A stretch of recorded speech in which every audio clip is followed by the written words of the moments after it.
దళిత యువకుడు వీరి సుబ్రహ్మణ్యాన్ని ఎమ్మెల్సీ అనంతబాబు హత్య చేసిన విషయం లోకానికి తెలుసు. 5 ఏళ్ళు అయిపోయింది. అతను బెయిల్ మీద ఉన్నాడు.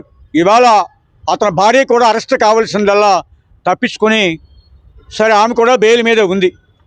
ఈ కేసు నవంబర్ లోపల తేల్చమని సుప్రీంకోర్టు ఇచ్చినటువంటి డైరెక్షన్ మేరకు విచారణ వేగవంతమైనటువంటి నేపథ్యంలో సాక్ష్యాల ఆధారంగా, పోలీసు వారి ఇన్వెస్టిగేషన్ ఆధారంగా ఇక నాకు జైలు తప్పదు అని చెప్పి నిర్ణయానికి వచ్చినటువంటి అనంతబాబు ఈ జైలు నుంచి తప్పించుకోవడం కోసం చాలా భయంకరమైనటువంటి కుట్రకు పాల్పడ్డాడు. ఈ కుట్ర ఏంటంటే, ఒక హత్య కేసును తప్పించుకోవడం కోసం సాక్షులను కూడా హత్య చేయడానికి ప్రయత్నిస్తూ ఉన్నాడు.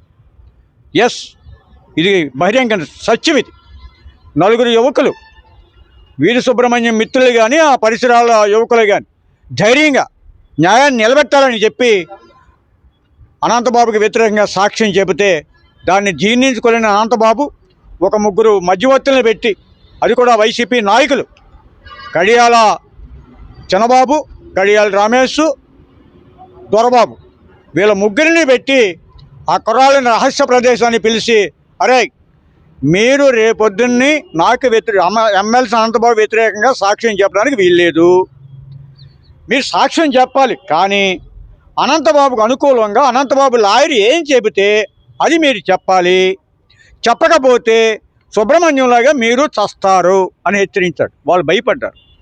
కానీ మీరు బతకాలంటే సాక్ష్యం చెప్పండి, డబ్బులు ఇస్తాం, ఇదిగో ₹1,00,000 అడ్వాన్స్ తీసుకోండి, మరో 2 లక్షలు ఇస్తానని చెప్పి వాళ్ళకి చెప్పి బెదిరించి పంపించారు.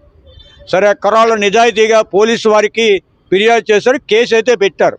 సరే, మీ ద్వారా మేము ప్రభుత్వాన్ని డిమాండ్ చేసేది ఏంటంటే, ఇలాంటి కేసుల్లో సిఆర్పిసి సెక్షన్ 439 ఏం చెప్తుందంటే, అప్పటికే బెయిల్ మీద ఉన్నటువంటి ముద్దాయి సాక్షులను బెదిరిస్తే ఆ బెయిల్ తక్షణమే రద్దు చేయాలి.